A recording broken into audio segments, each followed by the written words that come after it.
All right, man. And we're live. Hey, everyone. Welcome to another edition of Fixture Focus here on American Hammers Network. As always, I'm your host, Justin, coming to you from Chicago. Today, my guest is Johnny from the Shoreham View, joining me from Sheffield. Johnny, how you doing, man? I'm not doing too bad, pal. Thank you for having me. Yeah. Thanks for taking the time.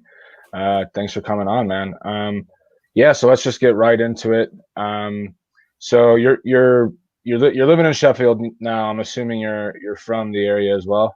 Yeah. I've lived in Sheffield all my life, apart from a brief time where I emigrated to Italy and Finland, but that didn't last very long. Okay. So lived in Sheffield most of my life, so 90%. Born and blade, brought up in that kind of scene. Never crossed over to the other side. So yeah, never. I'm assuming you mean never crossed over to being a Wednesday fan. I'm assuming, is that what you meant? Yeah. I've never moved to South Barnsley. They're not even in Sheffield. So really? Less said about them, the better. Okay, great. Yeah. So I mean, were you just sort of you said you were just sort of born into being a Blades fan, and that's just sort of how it happened? Yeah, I mean, it's in Sheffield. You're either a United or a Wednesday, a red or a blue. My mum's a Wednesday fan. My dad's a Blade, and as is common in English football, you support your dad's team, and right. think about the right choice. Yeah. Same here. We have two baseball teams here in Chicago, and two Major League Baseball teams. And my dad's actually from the south side of Chicago, which is where the White Sox play. Yeah. But he actually was a Cubs fan. So all his friends and even some family are White Sox. But of course, I stuck with him, and we won a championship a few years ago. So definitely a good decision. Like it sounds like it's good for you. So as I mentioned at the top, you're part of the Shoreham View. So why don't you go into a little bit of detail, like, how is it you? Is it with other people that you guys do the content with? I think it's mainly a YouTube channel. Maybe just go into a little bit of detail about like when it started and then what type of content you guys produce. It came about in a kind of odd sense, really. It was never meant to be what it is now. I got made redundant in 2014, and obviously the financial crisis, everything else was just making banking type of work impossible. Yeah. So I went to retrain to be a journalist. Now, unfortunately, it didn't quite pan out, and the Shoreham View just started off as an independent blog, something to kind of hone my skills with. And I realised very quickly it wasn't for me. Bear in mind, I worked in banking for a long time. I had always had an interest in video production, mainly because I watched Jackass and CKY as a kid. So as a kid at school, all those kind of things. I even did a media course in college just to simply learn how to edit better my random videos of me and my friends pushing each other into bushes. It was great. And so what happened was we went on an amazing FA Cup run in 2014. And as I said, I was falling out of love with the journalism, and I made a music video compilation. Made a YouTube channel named after the blog, put it on there, and I think it got close to 500,000 views before it got took down. Wow. I thought maybe I've been barking up the wrong tree. This will not be a job, but it's something to focus on, some positivity, because we aren't going too much into it. My mental health wasn't great at the time, and I needed some kind of focus, something to get into. Yeah. I started making music videos, video compilations. As I said, the first one got 500,000 views, and it got took down for copyright with the music. It's re-uploaded now, but obviously the cup run's long gone, so those numbers are a pipe dream for now.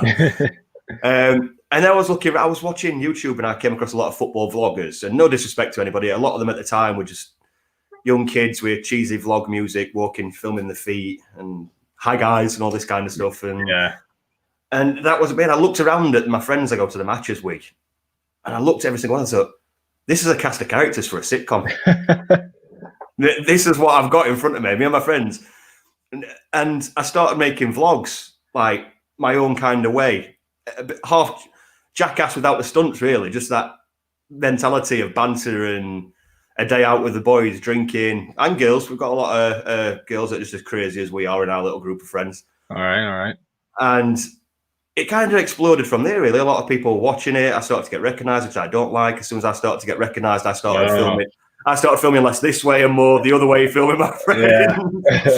Yeah. So I know my dad loves it. He loves being recognised. He's a glory fame seeker, but I like being on the other side doing the editing. But obviously, I wanted to branch into other things. I've tried doing podcasts, match previews, etc., but I never really found the time, what with work and everything else. And I've not got really the kind of numbers that mean I could do it full time. But a blessing in disguise means with no vlogs to make, because a lot of people just chuck a vlog together. When I do a vlog, it can be up to 2 days because I'm not working on the best computer, and when you're mixing After Effects with Premiere and everything else, it can take a while. Yeah. So COVID's kind of given me a chance to make the videos I'm making now, match previews, match reviews, little daft videos.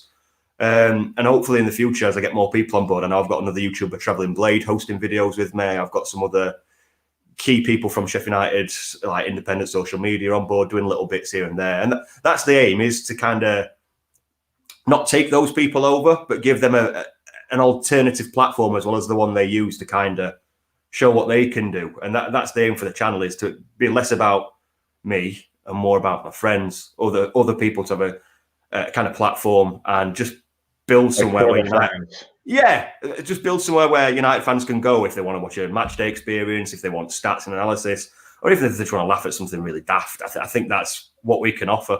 We've been doing it for years. I always like to say we're the home of drunken football vlogs, and I think that's the best description you're ever going to get.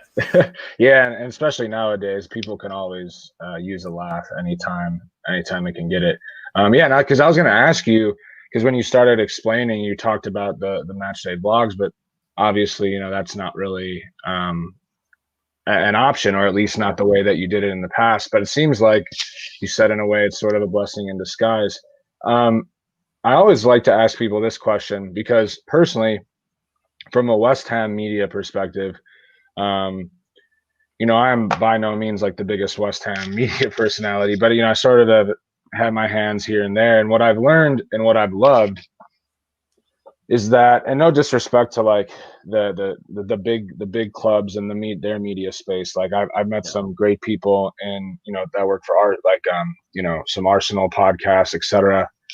But the thing I love about West Ham is that because it's not that massive club, everyone sort of brings everyone in as a family in a way. Yeah. And it's not like this competitive environment where it's like my blog's got to beat your blog or my podcast has to be your. It's pretty supportive. I mean, on this channel, we've had people from all over the West Ham media space come on. So my question to you is it similar with Sheffield United? Yeah. Yeah, there's another 2 YouTubers. There's Travelling Blade, a good friend of mine called Ben. He's not been able to vlog, and his channel was all vlogs. Different style to mine. I remember him getting in touch with me when he was younger, just asking for advice on how to do a blog, and I told him, just make your own, make it for you. Don't try and be anybody else, be yourself. And he took off really well. He can't vlog at the minute, so I thought, what better chance for him to still keep his name out there than bring him in. As I said, we're friends. Another one, In Good Nick, he runs a channel with a guy called Hal called the Sheffield United Way. People seem to think that we're rivals and we compete. We're not. We're, again, good mates. We talk on like DMs all the time, little laughs, ideas, sharing ideas. I made his intro for him. He's going to work on a project with me in the future. And that's what we are. We're a family of fans. There's no point cutting each other's throats to try and get to the top when it's easier to get to the top with friends by your side, isn't it, really? And I think, like you described, it's similar with us. Absolutely. And that's great to hear, and sort of what I expected to hear from you, given that Sheffield United isn't that, big six club, so to speak. Yeah. But in a way, I think that's, at least personally, I wouldn't have it any other way. I'm glad I chose West Ham for that reason, among others. Let's talk about West Ham, though. So coming from an American who obviously wasn't born in London, wasn't raised with West Ham. I've been supporting the club since 2014. That was after the Carlos Tevez day, sort of situation. So personally, like, I understand where the dislike comes from. Yeah. It's mainly on your side towards us, which, again, fair. Right. But it, again, is something that for me personally, I don't have much. I don't know. I just don't have much experience with, right? Because again, I started supporting the team afterwards. So from a person who has supported the Blades, from day one, essentially. Were you one of the fans that I'm assuming was in the majority that did have that hate towards West Ham. Personally, do you still have that disdain for the club? And do you think that the fan base, your fan base, will ever, for lack of a better term, get over it? Not trying to sound crass or anything. No. I'm going to flip it around a little bit though, because as I was saying on my preview video, I think it's more of a West Ham issue than a Sheffield United issue now. Okay.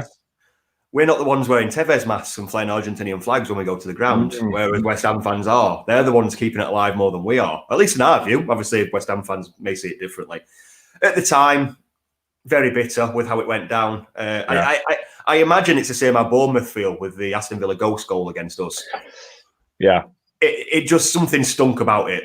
I wasn't one of these that kind of went to protests and demanded that all this, that, and the other happened.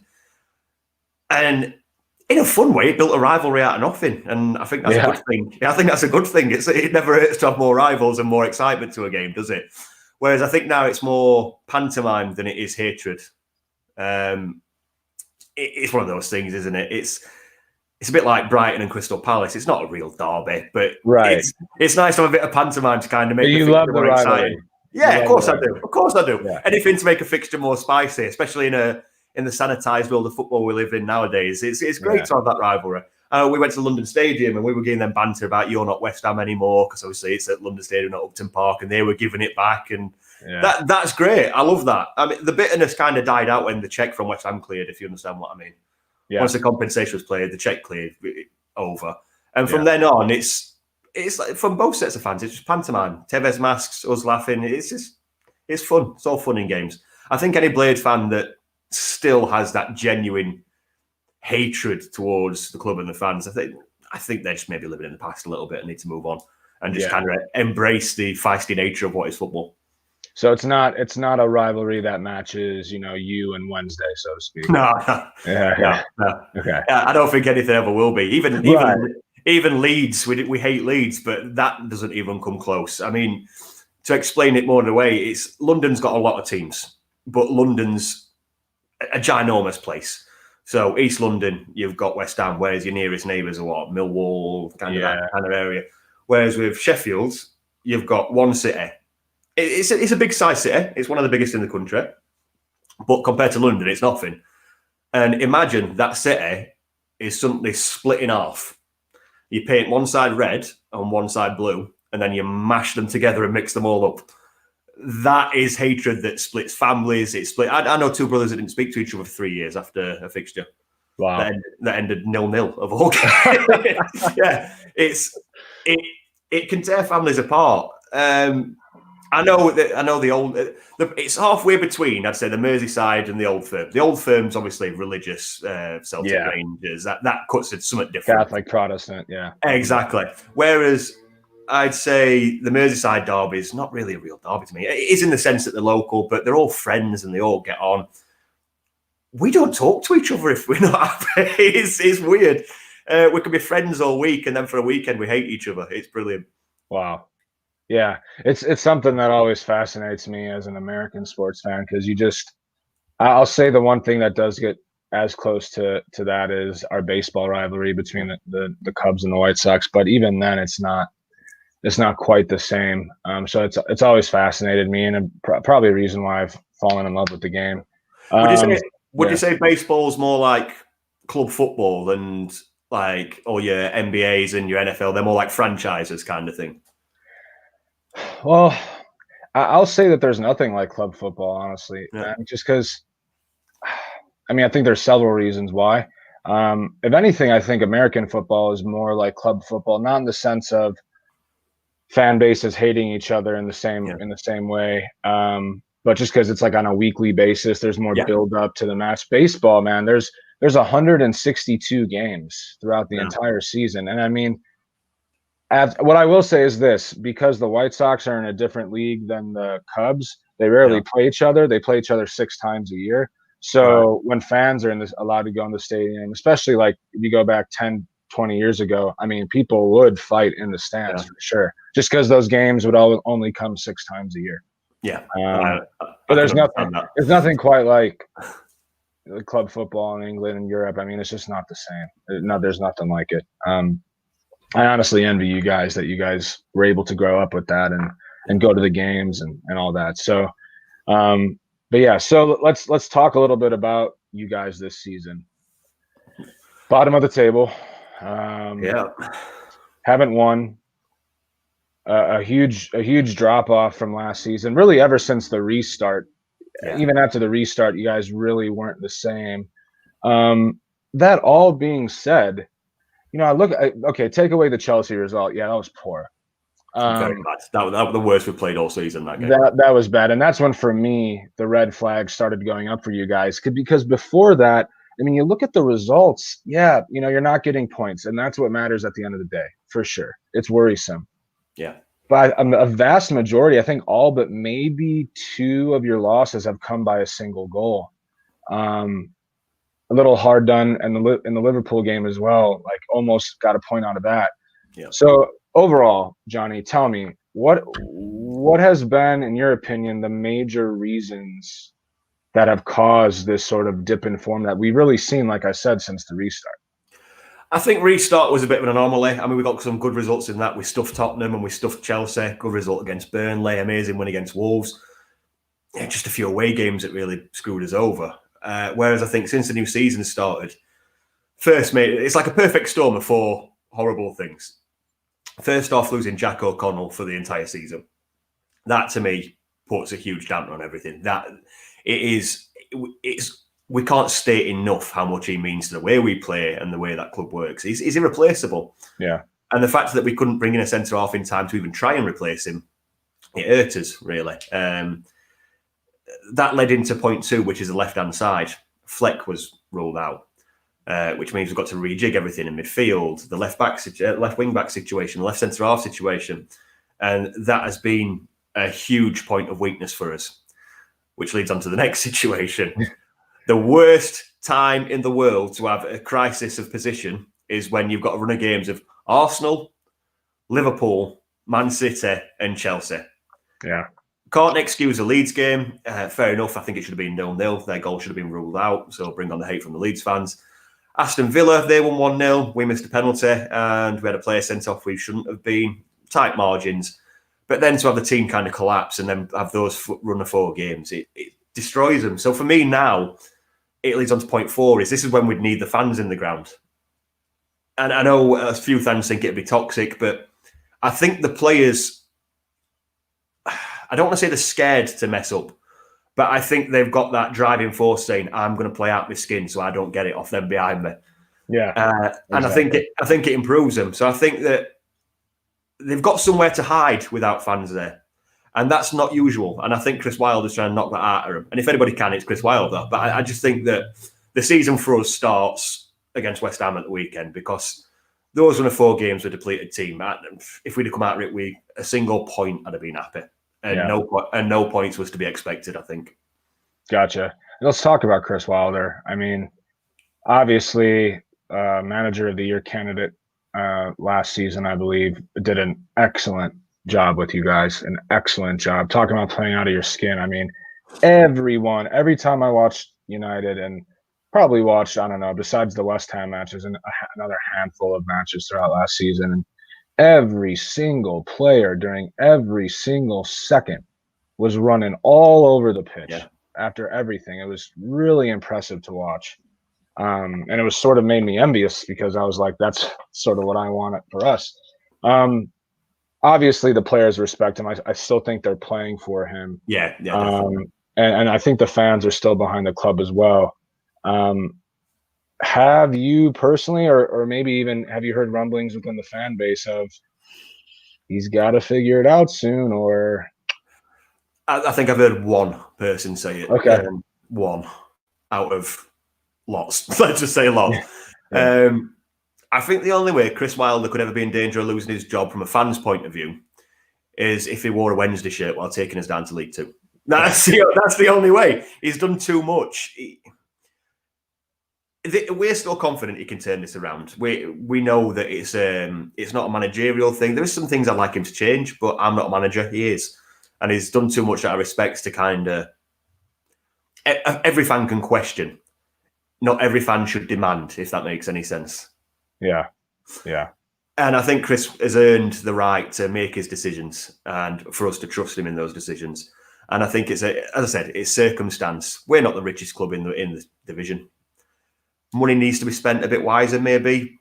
But I think with what we've got available, we have to buy the maximum potential of what we can get out of that money.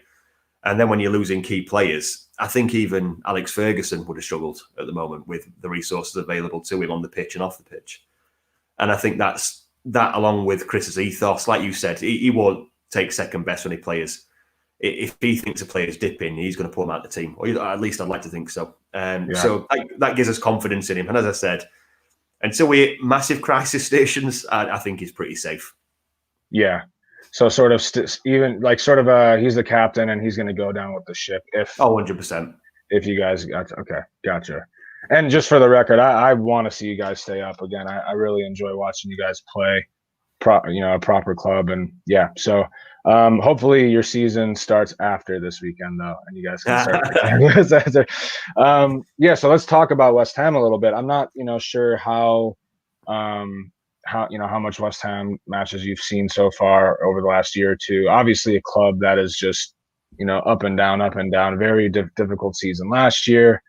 Relegation battle, protests. Obviously, we're not the biggest fans of our own board, and chairman. But on the pitch so far this season, David Moyes has done a good job. There's really no way around it. Our guys are more fit. They seem to be playing for the manager. They're very organized with that 3 at the back system we've been using, and we also ourselves had a really torrid stretch of fixtures. We played City, Spurs, Arsenal, Wolves, Leicester, Liverpool so far. Yeah, and we're 11 points from 8 matches.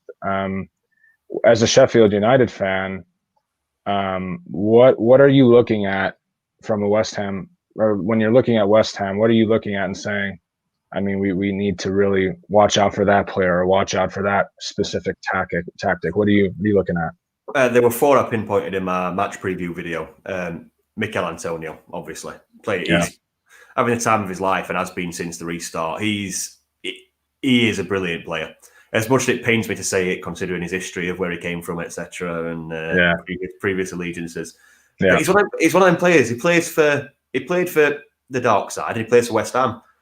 And I still can't hate him because I'd love to see him in a United shirt because he is that good of a striker for the level that us as clubs are at. And if we can stop him, we're on to a winner. But saying it and doing it's 2 different things. Other 2 players, one of them isn't really performing for England right now, but at a club level, I always like Declan Rice. I think there's a lot of effort to him, a lot of body. There's a lot of unappreciated work that goes into his game. And Aaron Cresswell, he's playing out of his skin. Yeah. And then there's just Lanzini, who we just need to not let touch the ball. Yeah. He's not the most amazing player in the world, but he's got that moment, as he showed against Tottenham. He's one of them players where if something magic's going to happen, he's going to be the one to do it. So don't let him have it, and then we'll be fine.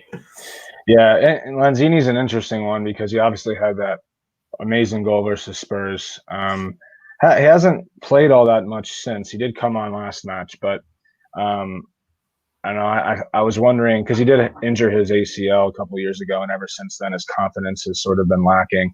And I was hoping that goal versus Tottenham would sort of spur him on. It hasn't yet, given it's only been a couple of games since. And then Antonio, we're definitely hoping that he'll start. I don't think he will. He'll probably be coming off the bench. I hope he doesn't. Yeah, you hope you don't see him on the bench because if he's on the bench, he'll probably play, whether we're up or down. That's a poison chalice, though, because if he's not in the team, it opens up a spot for Snodgrass, and he always scores against us. No matter what team he's playing for, he always scores against us. Leeds, Norwich, all of them. Huh. Maybe we'll have to start him. Please don't. He hasn't actually been playing that much. Actually, I think he maybe has played 1 game so far this season, so you guys may be in luck with that. Cresswell, though, has been a revelation, and I think it all stems from that 3 at the back system we've been playing. Cresswell has lost a bit of pace over the last few years, given that he's getting a bit older. And with that wingback system, Arthur Masuaku also has had a very good season. Yeah. It sort of provides Cresswell that extra bit of coverage. It sort of covers up or cancels out his lack of pace, because Cresswell has always been an excellent defender.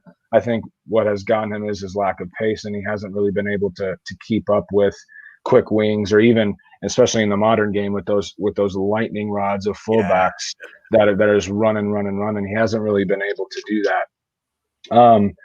So yeah, all good things. At least from my point of view, I think what you should be worried about is, I think Declan Rice, obviously England international, scored his first goal for England as well this past break. He runs the show. He pulls the strings. But another guy who sits right next to him in front of that back three is Thomas Souček, who's still pretty new to England. In my opinion, he reminds me of how he's utilized in a way, to a point, sort of a box-to-box midfielder that's utilized in a way that Moyes utilized Fellaini when he was at Everton. Yeah. Sort of a guy that can pull the strings as well next door to Rice, but also he always seems to find a way to get in the box and score goals. He scored our winner versus Fulham last week. If you're talking to a West Ham fan that hasn't seen Sheffield United play at all for the last, even last year, let's say, what are you telling them in terms of things that, hey, as a West Ham fan, you need to be worried about us, even though we've been struggling a little bit, picking up points, getting results. We're still doing this well as of now, and you still need to be careful. At the minute, that's difficult. That's difficult at the minute, mate. Honestly, we still tackle really hard. So, yeah. I don't know. It's a strange one, because I think, to me, the things that we are still doing well is working it down the wings, but we're just not crossing it enough. If we can find a way to kind of find the Sheffield United ball and start pumping it into the box, playing people into the box, to stop trying to walk it in, essentially, stop trying to be prime Barcelona or something like that, and start actually doing what we're meant to do and pepper the box a little bit.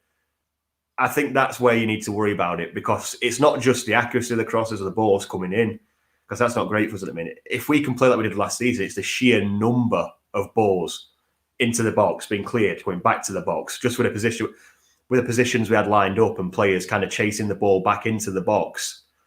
And if we can switch that on, I think that's going to be your biggest worry, because that back three isn't. It's a bit like a makeshift left side, your back three. It's a new system. Yep. And when you're playing a team that's experienced at causing problems with back threes, I think that could catch them out. But saying that, it's a perfect time to play us, because we're not playing how we usually play. Yeah. Well, yeah. So are you saying? So you're saying that you guys have had histories of taking down back threes? Are you saying that just because you've been successful at scoring goals against teams that play that system, or? I think it's just the fact that we've played with that system for so long, we understand it, and we've altered it to work our way of doing it. So when Chris Wilder sees a back three, he kind of knows what to do with the back three and tells his team that. And it worked for us really well. I know when we played Man U, Bramall Lane, they had a back three, and before they changed to a 4, that's when they scored their goals to equalise. Before that, we were running away with the game. It was only when they changed to a 4 that they kind of caught us off guard, really. I think that was a prime example. Interesting. I did not know that. Cool, man. Well, we're running on time, and I've learned a lot from this conversation, so thanks a lot, man. I really appreciate you coming on. But before we end it, of course, we have to do predictions. The most fun part. If you don't want to do, I know some people don't like predictions. No, it's okay. I've done it on mine, so I'll do it for yours. Okay. West Ham 2-0. Yeah. So yeah, I actually, I'm gonna pick a draw here. It just seems like a game that West Ham is not going to win. A game where you look at bottom of the table club, a game where you say West Ham should, based on the way they've been playing, based on the way United's been playing, West Ham should run away with it. Maybe it's the pessimist in me and watching too many West Ham games where I just think they're going to win and they don't. That's something that our clubs have in common with our fans, that pessimism. Yeah. I'm going to go 2-2, actually. I actually think it'll be a fairly high-scoring game. I think a lot of the players have a little bit of a rest, a little bit more legs underneath them. Obviously, you guys need points and you need them now. I think you'll have a really good game, but I also think our form is going to continue. Maybe a bit sloppy, but I think we'll score a couple. Same with you guys, and it'll be a fun game too. So hopefully you're right, though. Hopefully you're right. I know. I bet you'll be praying for my result. I'll be praying for yours as well. Yeah. Because I'd take 0-0 right now. I honestly would. Yeah. I'd take a point if you gave it to me right now. I think I'd like to see this one play out because I do think we definitely can win the game, but just seeing too many West Ham matches, I know we probably won't. I just don't want to get my hopes up. I don't want to think we're going to win, and you know how that is. We've all been there. We've all been there. Trust me. We've all been on that side for sure, man. Well, dude, I'm going to end this broadcast, so stay on the line. We'll talk a little bit, but really appreciate you coming on, man. Learned a lot, and we'll have to do this for the reverse fixture as well. 100%, mate. I really Thanks, Johnny. Take care, man.